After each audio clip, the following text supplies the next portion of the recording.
시대의 징표 오늘 다시 시작하겠습니다.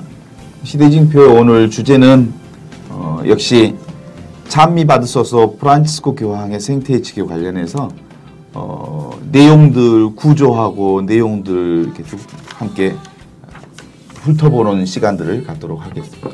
그런데 그 과정 중에 그 해칙 중심으로 가면 재미없다고 그러니까 해칙이 가지는 얘기를 통해서 우리 현실의 얘기들을 좀 교회 현실뿐만 아니라 사회 현실들을 좀 이렇게 뽑아내서 함께 얘기를 나누겠습니다.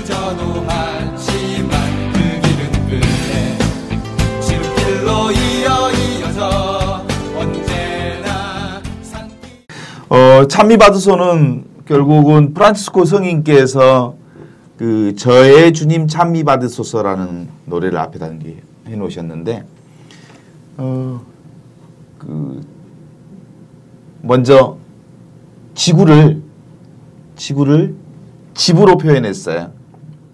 오이코스.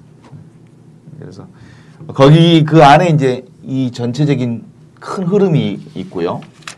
그래서 그 1항부터 16항까지는 보니까 서론으로 이 책의 흐름을 좀 얘기한 것 같고요. 그 다음에 제 1장으로 들어서면 이 공동의 집이 지구가 파괴되고 있다. 파괴되는 집이다. 라고 하는 기후변화로부터 시작해가지고 생물종 다양성 그리고 그에 따른 여러 가지 피조물들의 신음소리를 쭉 공동으로 지금 얘기를 하고 있고요. 3장으로 들어가면 그러면 이런 상황 안에서 교회의 복음의 빛으로 바라보는 시대적 징표는 뭐냐? 그런 점에 있어서 피조물에 관한 복음서를 62항에서 100항까지 쭉 써놓고 있는 것 같고요. 그에 관련된 제3장은 시대적 징표의 근본 원인을 이렇게 제기하고 있고요. 그에 따라서 4장은 통합 생태론으로서의 이 문제에 대한 대안을 제시하고 있고요. 그 다음에 5장으로 들어가면 그럼 어떻게 접근할 것인가 라고 하는 접근 방식, 행동 방식들을 얘기하면서 교회의 그 영성 문제로까지 마지막에는 정리를 해 주셨습니다. 그래서 교회가 어떻게 갈 것인가에 대한 대안과 영성으로까지 이제 끌어내서 얘기를 해 주셨는데 먼저 이 책의 전반적인 흐름은 그렇게 됐는데 서론에서 얘기하는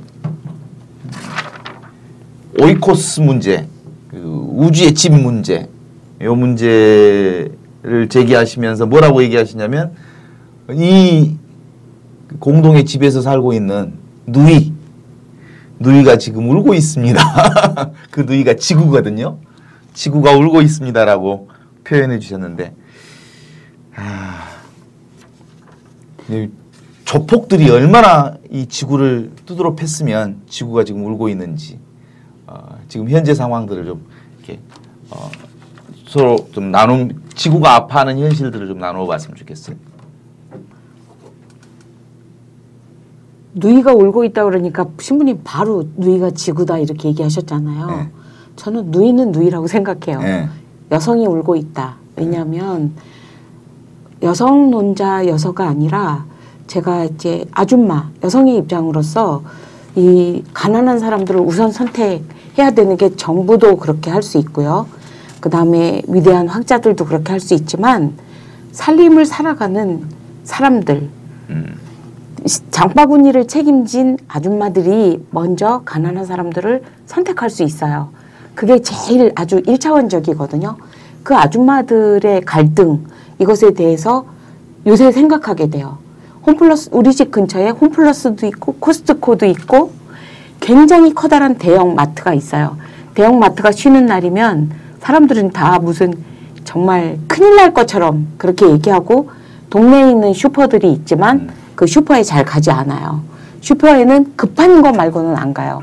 그러면 그 경제 체제에 우리 주변에 정육점에 조그만 정육점을 20년 동안 운영하는 분이 계시는데 새벽 5시부터 문을 열어서 밤 12시까지 문을 안 닫는 거예요. 그래도 먹고 살기 힘드신 분들이에요. 그런데 왜 그렇게 하지 않냐? 홈플러스나 큰 대형마트에 가면 일단 고기가 싸요. 물건이 싸요. 싸기 때문에 아줌마들은 얇은 지갑을 가지고 싼 걸 선택하고 대기업을 향해서 가면서 환경에 대해서 고민하면 그분들이 또 환경활동도 해요. 이 양립된 것에 대해서 정말 어떤 지침, 어떤 가르침이 필요한데 저는 환경활동하면서 이것을 자연스럽게 교황님이 그 어렵고 무거운 회칙을 문학적으로 표현했듯이 이것을 피부에 와닿게 드라마처럼 정말 이것 딱 듣고 내가 이렇게 하면 안 되는구나. 이거부터 해야겠구나 하는 그런 마음 이런 걸 일으키는 게 저는 세상을 변화하는 첫 번째 일이라고 생각이 드는 거예요. 보통 사람들이 선택하지 않는 가난한 사람을 정부나 돈 많은 사람들이 왜 선택하겠냐고요. 이게 저의 질문이에요. 누이를 우리 저기 아줌마. 네. 누이. 여자도 아니고 그 아줌마라고 하는 건 매우 평범하고 정말 이 땅을 살릴 수 있는 항상 환경운동할 때 이 여성들이 인식이 바뀌면 반은 살 수 있다 이런 생각 많이 했었거든요.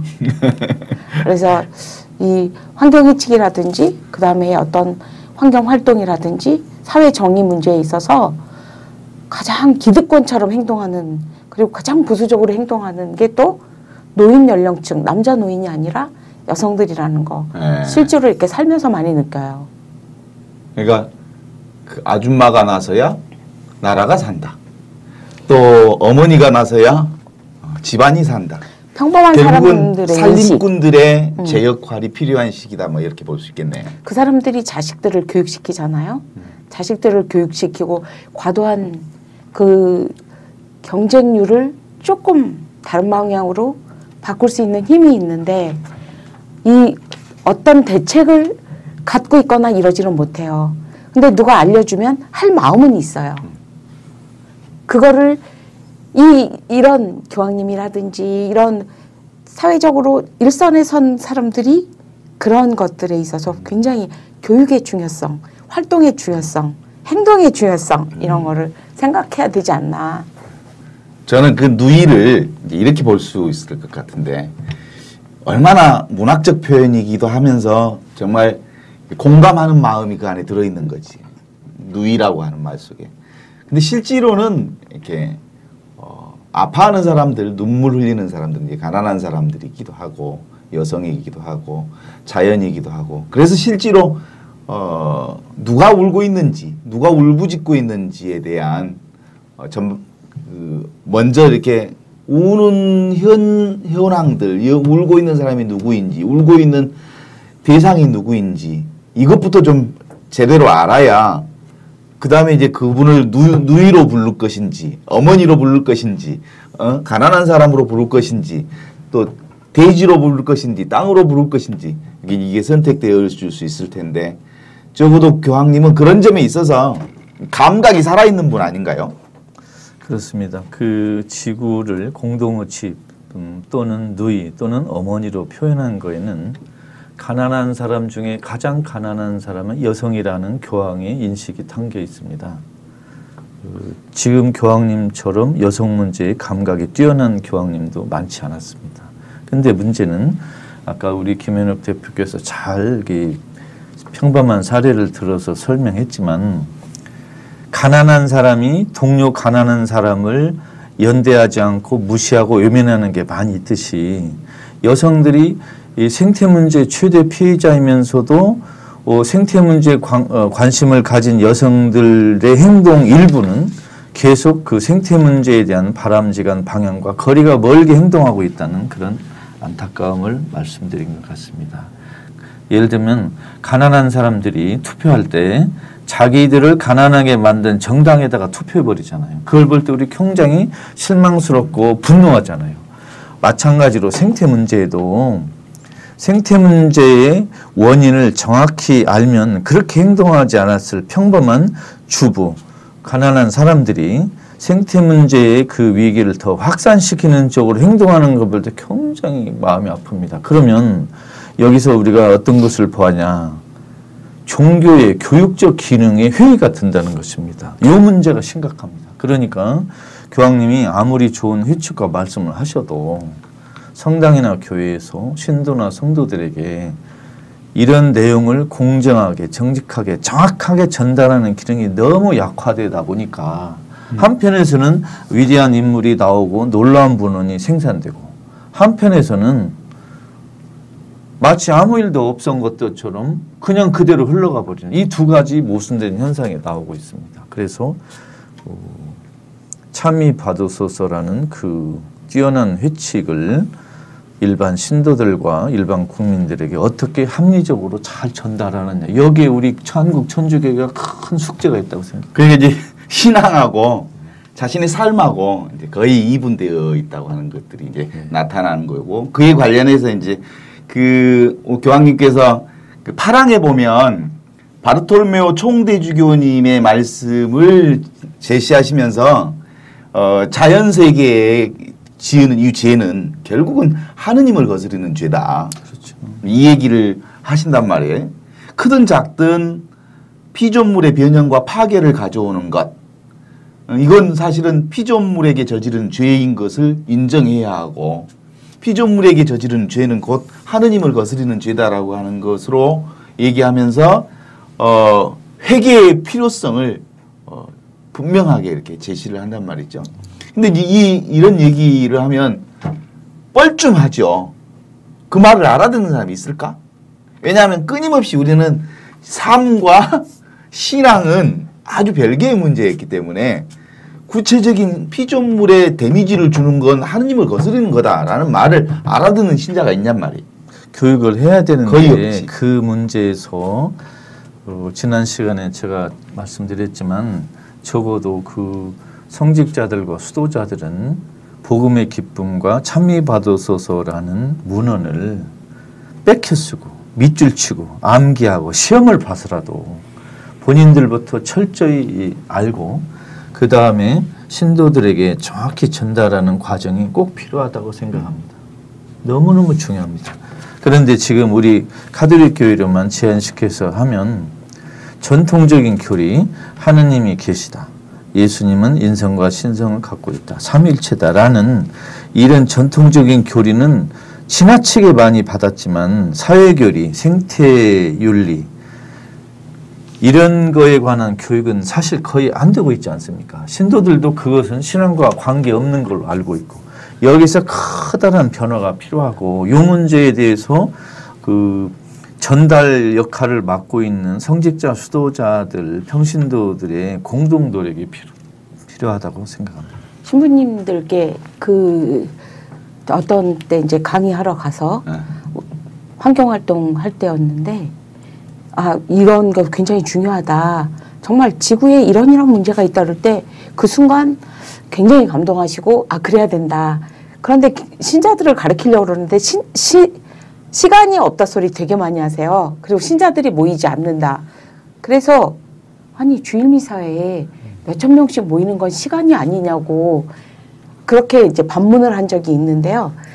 요번에 최문석 신부님 덕분에 그 빈민 사목 노숙자 그런 문제에 대해서 이렇게 문헌이랑 사람들을 만나게 됐어요. 만나면서 느꼈던 거. 사람들이 저에게 그 많은 신자들이 얘기하기를 평화롭게 살고 싶다. 신앙인으로서 평화롭게 살고 싶다. 이런 이야기를 대부분 해서 이번에 화두는 평화인가 보다. 이슈는 뭐 힐링 이런 거를 넘어서 이제 평화인가 보다 생각을 했는데 그놈의 평화가 어떤 평화냐면 이분들 거기 광주 지역에서 똑같이 얘기하시는데 어떤 아파트가 있으면 주변에 임대주택 같은 게 있고 건너편에는 더 나쁜 조금 안 좋은 동네는 더 나쁜 지역 그 주거 조건에 사는 사람들이 있는 거예요. 그러면 이 사람들이 분회의 할 때는 땅값이며 뭐며 생각하기 때문에 이런 거 없었으면 좋겠고 이 사람들 떠나갔으면 좋겠고 뿐만 아니라 그런 분리수거하고 그럴 때 그 사람들이 거기 와서 쓰레기를 버렸는지 안 버렸는지 잘 몰라요. 그러나 이구동성으로 그 좋은 아파트에 사시는 분들이 많은 주부들이 그렇게 얘기하는 거야. 그 주변 사람들이 와서 여기서 쓰레기 좋은 거 다 찾아가고 여기 갖다 몰래 버리고 뭐 어쩌고 저쩌고 하면서 이 사람들이 여기 있음으로써 사회적 피해를 본다는 거예요. 평화를 깨트린다는 거예요. 본당에서 그런 문제에 대해서 양심을 걸고 그 사람들도 신자라는 것을 이렇게 각성시킬 수 있는 그런 것을 했을까 하는 그런 거 생각했고요. 저희는 네트워크의 세례가 필요하다고 생각해요. 네트워크의 복음화. 내 네트워크는 나한테 피해 안 주는 사람들이 내 네트워크가 아니라 내가 우연히 만나고 내가 정말 일부러 찾아가서 꼭 만나야 되는 사람들도 있고 이렇게 나한테 피해를 주는 이 사람들도 내 네트워크의 목록에 들어와야 되는 거예요. 그럼 이것을 가지고 이 평화의 지금 말씀하신 찬미바두 소속 그 회칙 안에서도 그런 것에 대해서 수없이 얘기하니 정말 실질 생활과 이런 것을 연결해서 복음 그렇게 시간이 없다고 하니까 강론 시간에 하시면 되잖아요. 이렇게 하면서 교회가 바꾸려고 마음을 먹고 그 사람들도 와서 아 여기 내 집에 왔구나. 그 가난한 사람들도 그런 마음을 교회가 먼저 실천을 한다면 전 달라진다고 생각해요. 본당 신부님들이 신도들에게 사회교리와 환경 문제를 가르칠 시간이 없다는 것은 납득하기 어려운 핑계라고 생각합니다. 금방 김현욱 대표께서 잘 말씀하셨지만 강론 시간에 사회교리를 반드시 포함해라는 그 복음의 기쁨에 나오는 프란치스코 교황님의 강력한 요구가 분명히 있었습니다. 그러나 강론 시간에 사회교리를 포함하는 사제는 역시 계속 소수에 불과합니다. 너무 안타깝습니다. 더 좀 외람되게 말하면 강론하는 사제들이 교황님의 말씀을 못 들은 척 무시하는 일이 현재 벌어지고 있습니다. 그러니까 내가 생각해봐도 그게 그 실제로 현장의 삶과 공감이 안 되는데 회칙 하나 그리고 사회칙을 당신 스스로 공감이 안 되는데 공감이 안 되는 회칙을 어떻게 신자들에게 얘기할 수 있겠어요?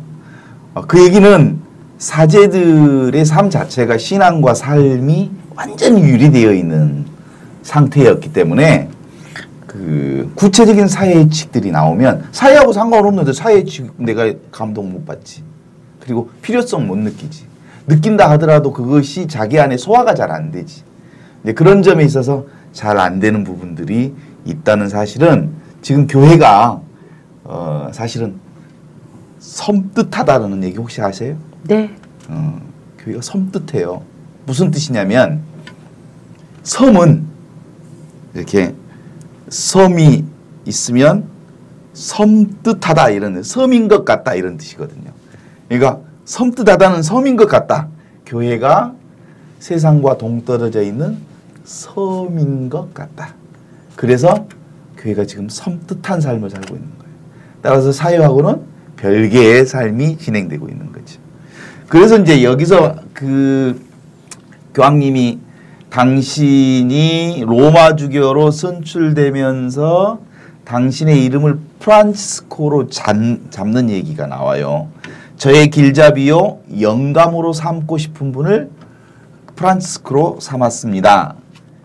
그러면서 하느님의 피조물 가난한 이들에 대한 특별한 관심을 보이기 시작했고 거기서부터 이제 출발하는데 그게 바로 뭐냐면 그 공감 능력이거든요. 사실은 공감 능력이라는 건 다른 게 아니잖아요. 상대방 입장을 내 입장으로 바꾸어서 생각해 볼 수 있는 능력들이잖아요. 측은지심이 발동해야 되잖아요.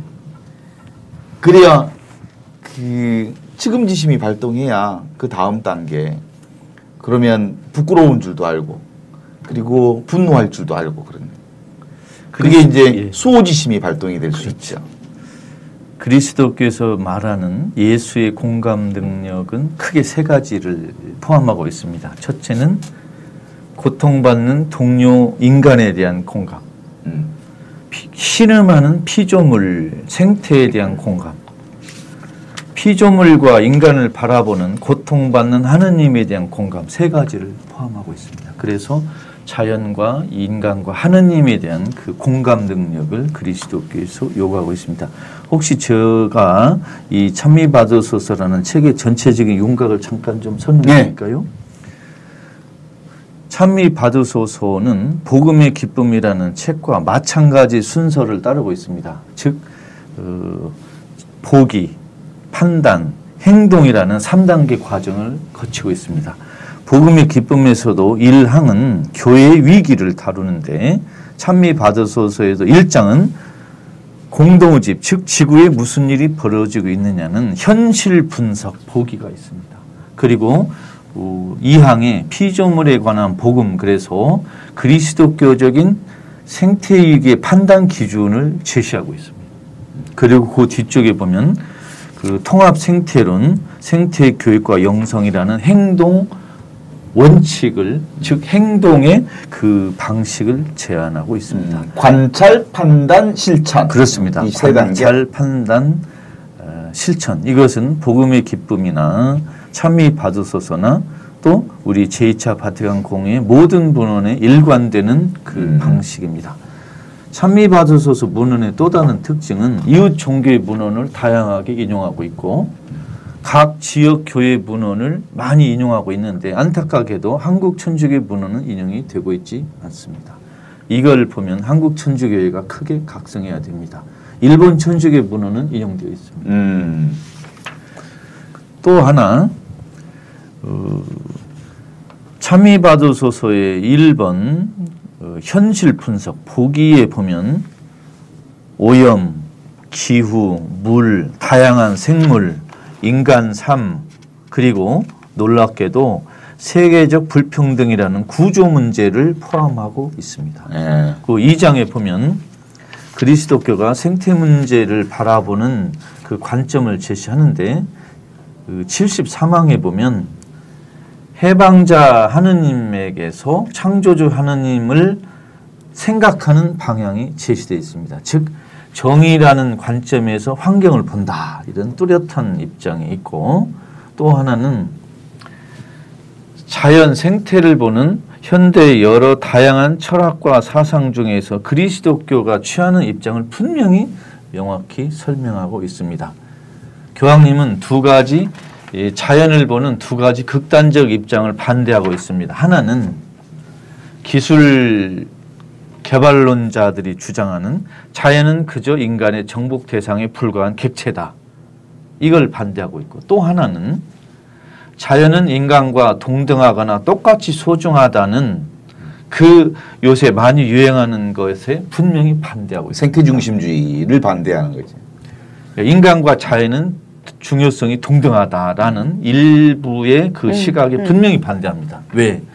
우리 그리스도교의 창조신학에 보면 인간은 자연에 대한 책임이 있다고 분명히 규정하고 있습니다. 그래서 자연과 인간이 동등하게 소중하다는 그런 자연주의자들의 입장을 반대하고 있습니다. 그리고 이 책의 처음에 보면 서문에 이 세상의 그 어떤 것도 우리와 무관하지 않습니다라는 말은 마치 불교의 연기설처럼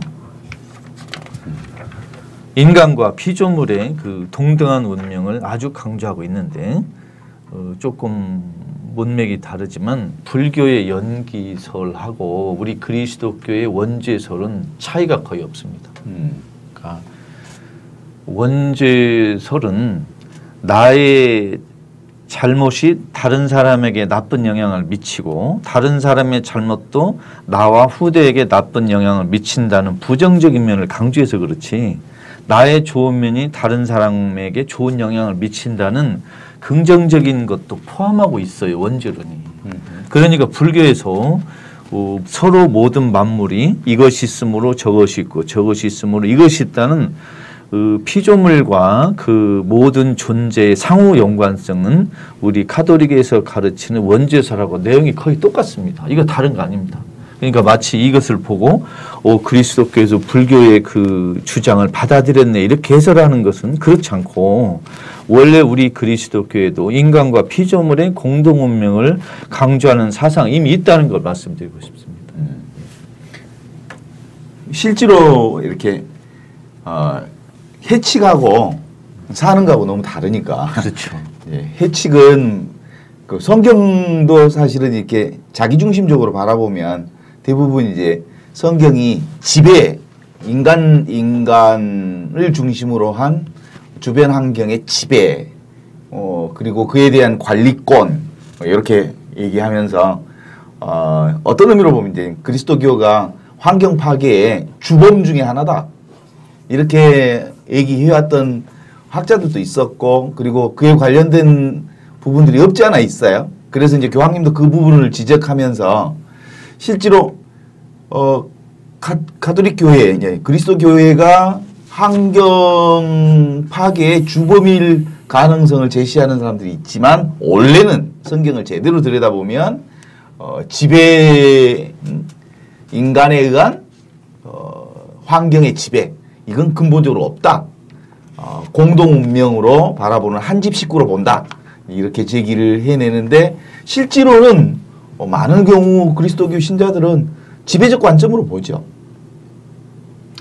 어떤 학자들이나 특히 일부 그 동양을 그 강조하는 흐름에서는 서양 문명이 자연을 파괴했고 서양 문명의 그 근본은 그리스도교이기 때문에 3단 논법으로 결국 그리스도교가 자연 파괴의 주범이 아니냐는 아주 단순한 주장을 하고 있는데 저는 동의하기가 굉장히 어렵습니다.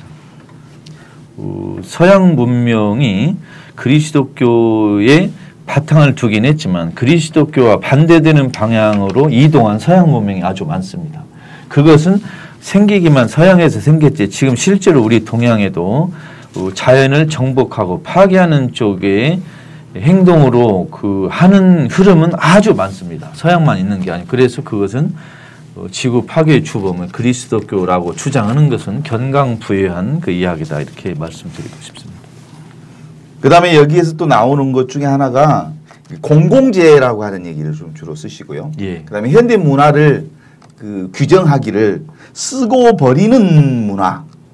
이 쓰고 버리는 문화가 근본적으로 생태적 흐름 또는 이렇게 생명의 흐름을 근본적으로 막고 있는 순환을 막고 있는 막힘의 현상으로서의 쓰고 버리는 문화에 대한 지적이 구체적으로 있어요. 그 교황님이 이 회칙에서 강조하는 게 크게 두 가지입니다. 하나는 거시적으로 크게 보면 세계 정치 경제 구조의 변화, 즉 부자와 그 정치인들의 회개라는 걸 강조하시고 한편으로는 일상적으로 예를 들면 에어컨도 덜 써라, 음식도 먹을 만큼만 만들어라. 절제와 또 겸손. 개인이 생태적으로 회개해야 된다. 그래서 양쪽을 동시에 강조하고 있습니다.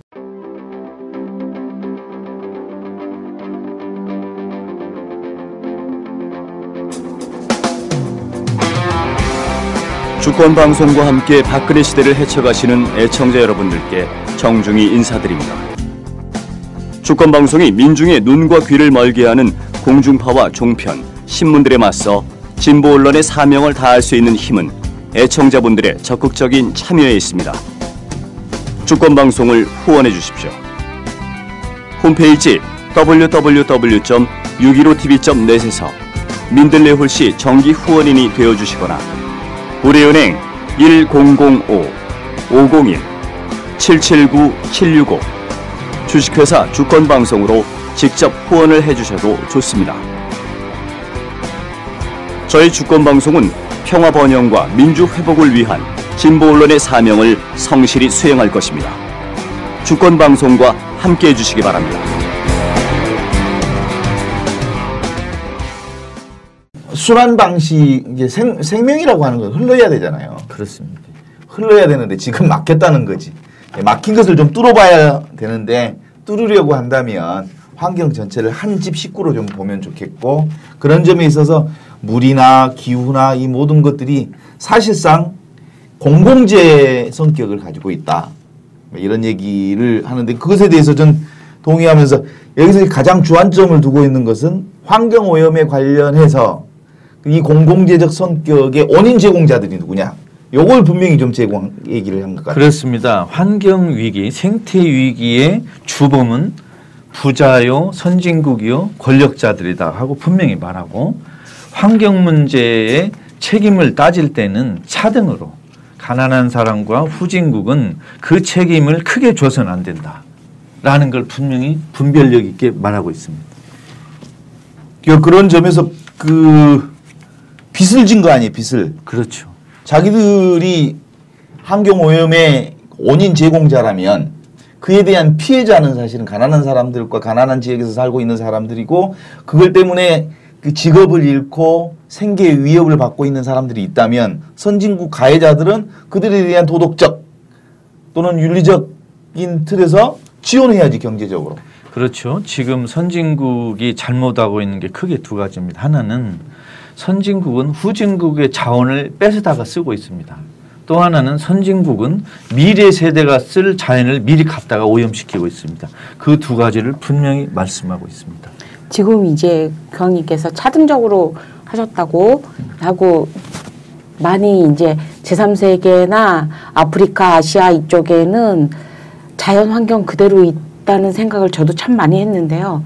한 10년 전인가 원불교 익산 그 원광대학에서 세계 종교 회의가 있었어요. 네. 여러 나라 사람들이 왔는데 라다크 청년이 왔어요. 그때 당시에 라다크에 관한 책들이 막 유행 베스트셀러로 라다크에서 일컬어서 배우자 뭐 그런 책들이 있었죠. 그래서 이제 다 라다크를 환경에 관한 아니면은 인간의 그런 정서적인 것을 그대로 보존하고 있는 좋은 지역으로 생각하고 있었는데 질문 뭐 손도 안 들고 지적도 안 받았는데 갑자기 마이크 앞으로 그 청년이 뛰어나와서 우리도 수도꼭지를 갖고 싶다. 우리도 포장된 도로를 갖고 싶다. 우리는 그 상태를 유지하고 싶지 않다 하는 간단한 얘기를 했어요.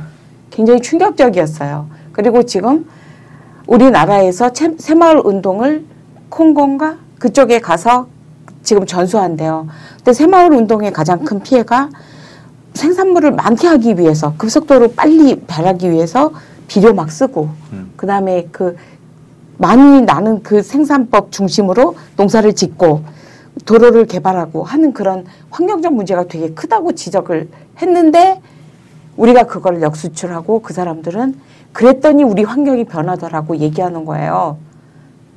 이런 것을 보면서 그때는 제가 정말 어이가 없다 이런 아주 단순한 생각이었지만 정말 우리가 환경에 대해서 고민하는 우리가 이 보통 사람들에게 이 환경에 관한 우리가 알고 있는 내용에 대해서 다각도로 설득해내지 못하는구나. 이거를 좀 방치하는구나. 그런 생각이 들었거든요. 그래서 우리나라 문제도 문제인데 아까 이제 계속 저는 교육에 관해서 얘기하고 싶은 거예요. 이 통합적인 정말 좋은 것을 유지하고 우리가 그렇게 우리나라만 하는 게 아니라 제3세계와 이미 가지고 자연환경, 천혜의 환경을 갖고 있는 곳과 발전으로 혜택을 누리고 있는 곳과 이곳의 균형 내지는 어떤 대안 이런 게 나와야 되는데 그것에 대해서는 우리가 아직 얘기를 못하는 거예요. 그게 이제 환경정의라고 하는 부분으로 네. 얘기될 수 있는 부분들. 네. 실제로 50항에 보면 그 얘기가 나와요. 우리는 생산된 식량 전체 거의 3분의 1을 쓰레기로 음식물 쓰레기로 버리고 있다. 우리가 음식을 버릴 때마다 그 음식은 마치 가난한 이들의 식탁에서 훔쳐온 것과 같은 것이다. 그러니까. 근데 우리가 음식물 쓰레기만 얘기를 했지 가격을 조정하기 위해서 멀쩡한 이미 수확한 곡식들을 바다에 빠뜨린 그런 경제에 대해서는 사실 못 짚고 가잖아요. 그 생태 문제는 작게는 쓰레기 문제부터 크게는 핵무기 문제까지 다양합니다. 그래. 그리고 그 문제 해결은 개인의 각성부터 해서 세계적인 국가 또 다국적 기업의 회계 같은 커다란 문제가 사실 막 얽혀 있습니다. 그리고 한쪽에서는 개발을 멈추고 생태 문제 신경 쓰지 않는 나라와 문화가 있고 한쪽에서는 생태 문제는 나중에 하고 우선 개발하자. 이게 다급하다고 하는 문화와 나라가 분명히 현재 있습니다. 그래서 이것을 통합 생태론적 관점에서 길게 보고 가깝게 보는 걸 함께 해야 세대 간의 정의라든가 국가 간의 정의 또 서로 시차가 나는 그 문화 간의 문제를 함께 보지 않으면 나는 환경에 관한 생태에 관한 감각으로 나는 잘했다고 하는데 그게 긴 연관에서 보면 오히려 다른 쪽에서는 환경에 부담을 주는 행위로 될 수도 있거든요. 내가 좋은 의도로 했는데도 결과적으로 나는 생태에 부담을 주는 쪽으로 할 수도 있다는 말이에요. 그래서 김현욱 대표님이 잘 말씀하셨지만 정말 교육이 중요합니다. 예를 들면 이렇게 우리 가톨릭 교회는 알리바이를 쓸 수 있어요. 우리 훌륭한 교황님 계시다. 훌륭한 분을 만들었다. 우리 할 만큼 했다. 우리 미사에서 얘기했고 우리 이야기했다. 그런데 그런 하는 신용만 하고 적당히 하고 하는 것으로 우리가 알리바이를 우리가 잡는다면 우리 교회는 사람들을 속이는 짓이라고 생각합니다. 그래서 정말로 생태적 회개가 바로 이것입니다. 우리가 생태 문제를 하기 위해서 알리고 깨닫고 고치기 위해서 우리가 할 만큼 하지 않았다는 것을 깨닫는 것. 이게 우리 교회의 회개 중에 하나가 아닌가 생각합니다. 그래서 중간 전달 과정에 있는 성직자, 수도자들이 본인들이 정치적 억압, 경제적 가난, 환경의 피해에서 비교적 멀게 살고 있거든요. 그분들이 개인적으로. 그렇기 때문에 이 심각성을 잘 몰라요. 그래서 마치 세상에 별일 없는 것처럼 그냥 세상은 이대로 흘러갈 것이고 당신들의 삶에는 별 변화가 없을 것이라는 이런 그 무사한이라는 생각을 하면 신도들에게 생태 문제 제대로 이해하기 어려울 거라고 생각합니다. 예. 생태 빚을 졌다는 생각을 좀 해야 되는데, 그렇죠, 그렇죠. 그러면 그런 그의 빚진 사람들은 어떻게 그것에 대해서 책임질 것인가라고 하는 거고, 그건 다르게 보면 사실은 그 양심의 문제잖아요. 아까 3분의 1이 버려지는 음식, 내가 그 음식을 버리고 있을 때 가난한 이들의 상에서 음식을 빼앗아 온 거다. 이런 단계까지 간다는 게 사실은 지금 생활 자체가 그 구분되어 있고 멀리 떨어져 있는 사람들에게는 요원한 얘기죠. 그러니까요. 곡물의 가격을 그 곡물의 가격이 증권가에서 떨어지지 않기 위해서 그 수많은 아직 정말 나눠 먹지도 않은 그 곡물이 바닷속으로 들어가는 거, 그런 것도 끔찍하지만 꼭 필요한, 절대적으로 필요한 약들은 개발하지 않고 잘 팔리고 비싸게 팔릴 것들로 집중해서 개발해서 결국 그런 것들이 하나하나 보면 정말 이것이 교육이 되지 않고 이것이 양심에서 출발하지 않고는 해결될 수 없다고 보는 거예요. 한 집 식구라는 생각이 있을까? 일단 네. 그 다 죽고 우리와 공동의 살자고 집이라고 이거지. 하는 한 집 식구. 네. 그래서 그 음식물도 그렇고 우리의 삶 전반에 있어서 내가 당해서 싫은 것, 내가 당하면 싫은 거지. 그러면 그들이 그렇게 당하는 것 그렇게 하면 안 되지. 요건 대단히 중요한 인류 역사의 황금률 중에 하나인데, 내가 환경 당해서 싫은 것이니까 계속 오염물질을 품어내는 방식은 하면 안 되는 건데, 사실 미국이 기후협약 관련해서 이렇게 딱 가면 그런 데잖아. 싹 빠져버리는. 자기들은 어마어마한 CO2 배출을 해놓고 협약관계에 가서는 참석을 안 한다든가 빠져버린다든가. 그래도 NGO 그 환경 문제에 대해서 얘기하면요, 워낙 그 사람들이 다양한 단체들이 있으니까 제일 많이 와요. 그래서 항상 얘기하죠. 니네 아무 정말 힘도 행사하지 않고 여기 와서만 얘기하고 정책하는 사람은 따로 하는 거는 안 된다는 거죠. 정말 이 환경 활동하는 사람들이 정책의 변화까지 가져올 수 있을 때 그때 가능한 것 같아요. 그래서 여기 보면 64장에 얼마나 이렇게 답답했으면 이렇게 표현합니다. 그리스도인들도 특히 피조물 안에서 자기 책임은 물론 자연과 하느님에 대한 자신의 의무가 신앙의 본질적 부분이라는 것을 깨달아야 한다라는 거죠. 이 얘기를 왜 썼냐면 실제로 이 문제는 너무나도 우습게 생각한다는 거예요. 신자들이 그리고 그리스도인들이 환경 파괴에 관련된 부분은. 그런데 이걸 요 부분을 본질적으로 신앙의 핵심 부분으로 끌어올 수 있겠느냐. 어떻게 생각하셔요? 이 회칙을 보면서 우리 그리스도교 신도 하나하나 또 우리 한국 카톨릭교회는 어떻게 행동해야 되느냐 이 문제를 결국 생각하게 됩니다. 저는 찬미 받으소서 49항에 그에 관한 지침이 있다고 봅니다. 정의의 문제를 환경에 관한 논의에 연결해라. 그리고 지구의 부르짖음과 가난한 이들의 부르짖음에 귀를 기울여라. 이미 정답은 나와 있는데 우리 그리스도교 신도 하나하나 한국 천주교회가 집단적으로 회개할 수 있느냐 저는 여기에 관건이 있다고 봅니다. 아무리 위대하고 훌륭한 교황과 문헌이 있으면 뭐합니까? 도서관에다가 처박아 놓으면 무슨 소용이 있어요. 일선 성당과 신도들이 무감각하게 살고 이른바 생태 양심이 없고 생태 감각이 없으면 이건 그냥 좋은 책자에 불과합니다. 그래서 결국은 우리 한국 천주교회가 집단적으로 우리 천주교 신도들 하나하나가 이 환경 회칙에 나오는 교황님의 좋은 말씀을 어떻게 구조적으로 또 개인적으로 한 발짝이라도 실천하려고 나가느냐. 저는 이게 결국은 우리가 풀어야 될 숙제가 아닌가 생각합니다. 그러니까 이 생태 문제를 얘기할 때 사람들은 합리적이지 않다. 또 그건 사실은 우리가 지금 걱정해야 할 게 아니다. 그래서 늘 이렇게 환경 문제, 생태 문제를 중심으로 놓고 보기보다 하위 문화로 놓고 보거나 외곽의 문제로 치고 가거나 부수적인 문제로 치고 가기 때문에 신앙의 본질 문제로 끌어온다는 건 쉽지 않는 일이라는 거죠. 그렇다면 이제 그게 이제 되려면 결국 한 몸, 한 생명. 네가 그 설악산에 사냥이 울고 있는데 그 울음이 나의 울음인 줄 내가 미처 몰랐구나. 라는 고백들이 있어야 된단 말이지. 그렇죠.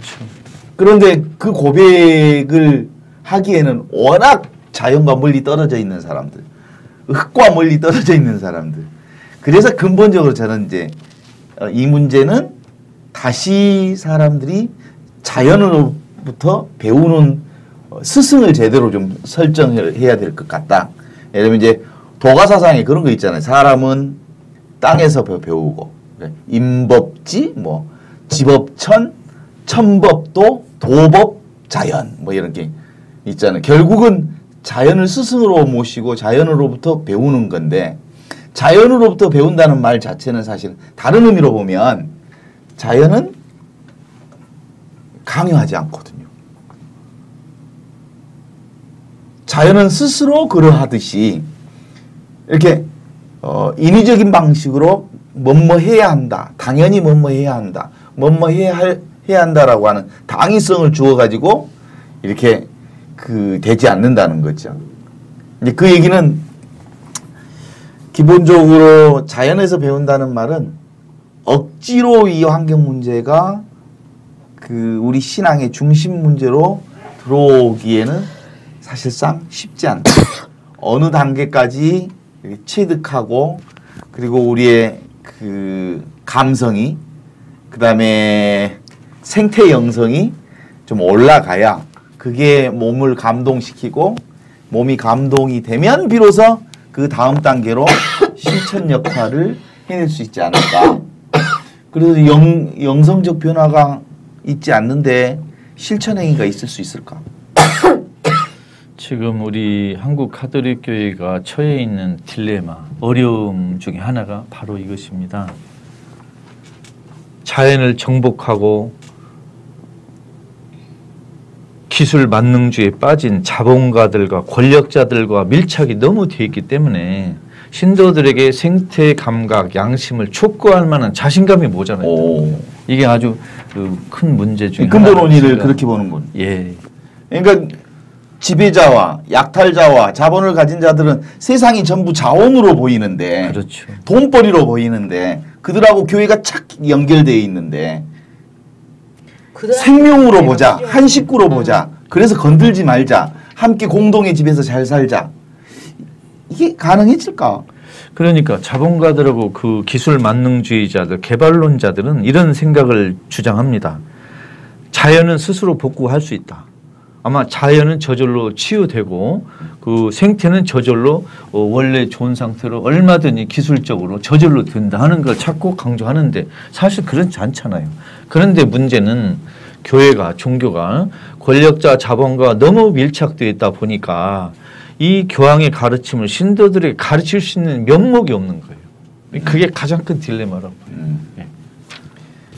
환경 파괴를 앞장서서 하고 있는 그 기업체들의 어떤 도움, 기부금뿐만 아니라 봉사활동, 자원활동 보이는데 그 사람들도 다 머리가 있기 때문에 어디다가 이런 거를 해야 자기네가 부각될지 안다고요. 제일 좋은 데가 교회에서 운영하는 사회복지재단들이에요. 그렇죠.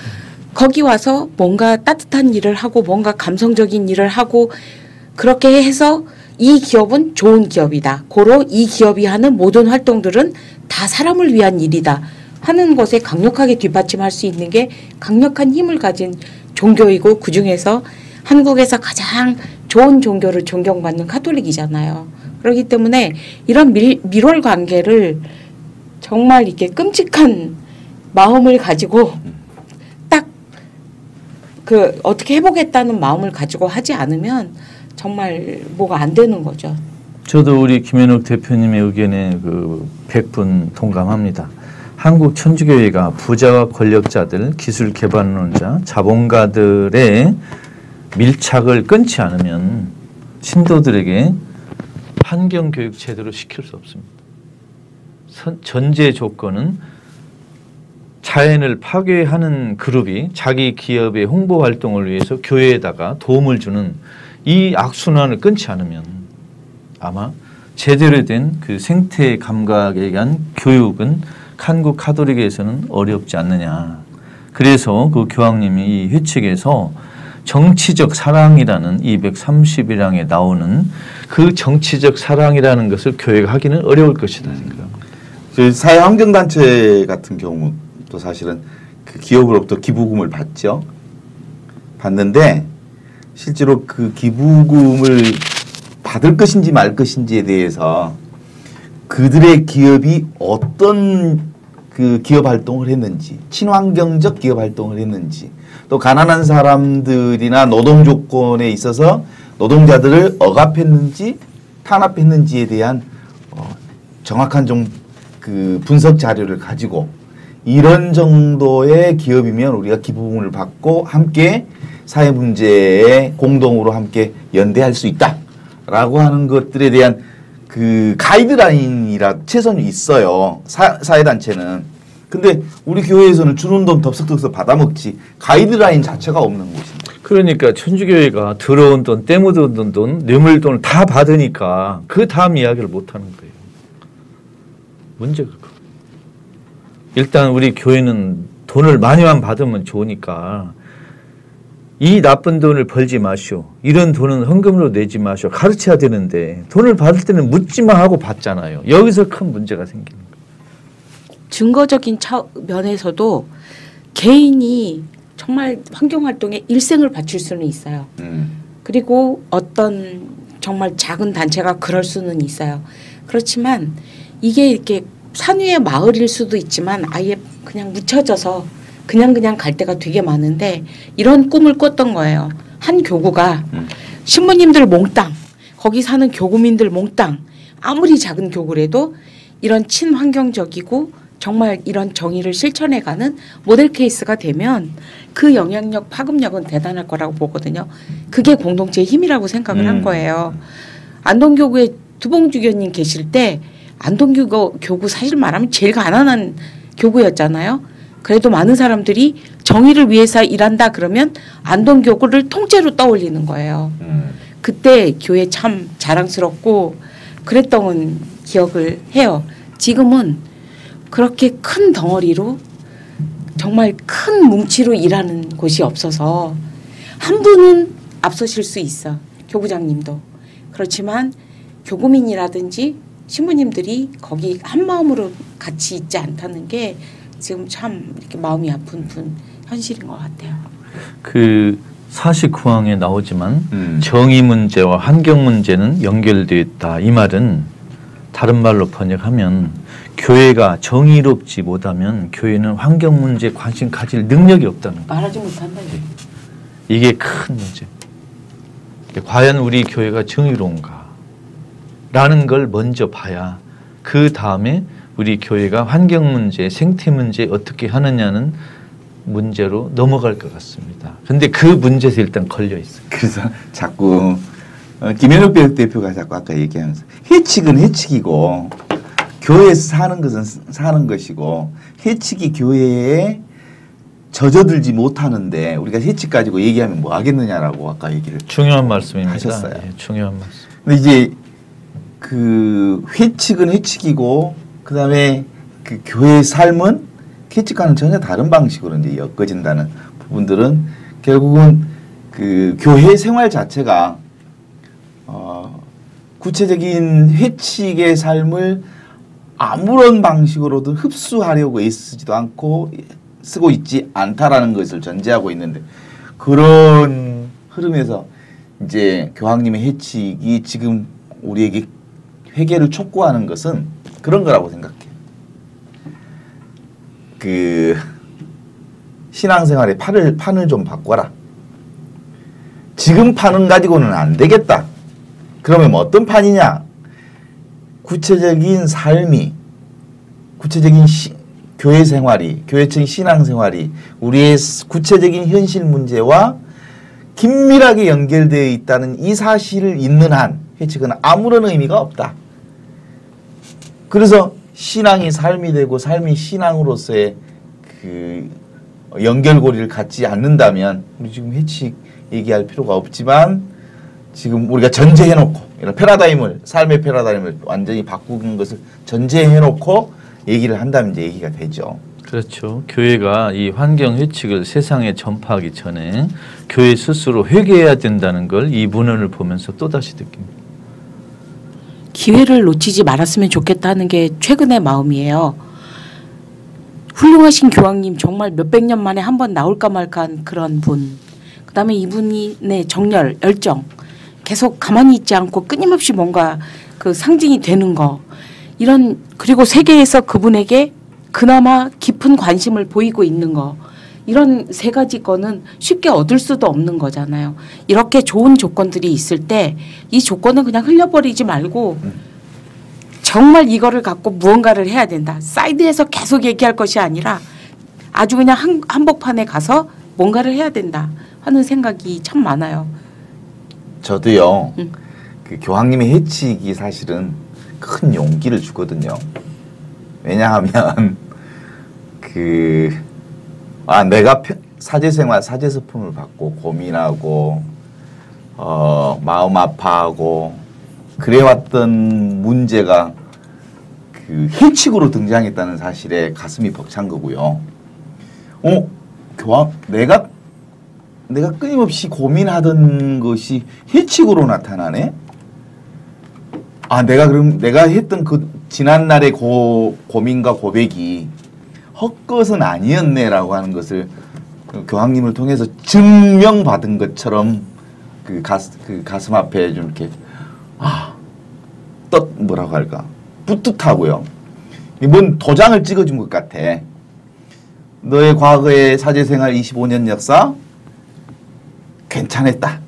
이 회칙과 일정 정도 부합하려고 애썼던 점에 있어서 내가 인정해준다. 이렇게 도장 하나 받은 것 같아서 기분이 좋았고요. 그런 점에 있어서 이제 앞으로의 신앙생활이나 사제생활이나 삶의 흐름들의 근거가 일정 정도 이 회칙이 힘이 될 것 같거든요. 그러면 저만 그럴까요? 그렇죠. 다른 신자들도 다른 사제들도 다른 수도자들도 상당 정도 이 회칙이 백그라운드로 좋은 백이 되지 않을까 이런 생각이 들어요. 우리 최민석 신부님의 그 벅찬 감동에 저 찬성하고 충분히 이해합니다. 그 복음의 기쁨이나 찬미받으소서 책을 읽으면서 내가 헛된 고민을 한 것이 아니구나. 내가 비교적 옳은 방향에 들어섰구나. 정말 내가 중요한 주제를 가지고 그동안 고민해 왔구나 하는 확인을 받아서 아마 뿌듯한 분이 아주 많을 것입니다. 그리고 정말 여기서 다루는 주제가 내 이해관계 관계없이 중요하구나는 것은 우리가 일단 확인했습니다. 그러면 우리의 교회의 갈 길이 어떻게 보면 보이는 겁니다. 그 길을 알려주셨는데 그 길을 내가 걸어가느냐, 그 길에서 탈락하고 다른 길로 가느냐는 건 우리에게 정해져 있다고 생각하고, 저는 그런 면에서 우리 신도 하나하나 우리 교회가 우리 김현욱 대표님의 말씀대로 기회를 잃지 않았으면 좋겠습니다. 이 놀라운 회개의 기회를 놓치지 않았으면 좋겠다. 그렇습니다. 오늘 그 전반적으로 다 이렇게 짚어볼 수는 없었지만 회칙에 관련해서 얘기를 좀 나누면서 이 회칙이 한국교회의 또 다른 희망으로 자리매김됐으면 좋겠다라는 바람으로 오늘 시대의 징표를 마치겠습니다. 감사합니다. 감사합니다.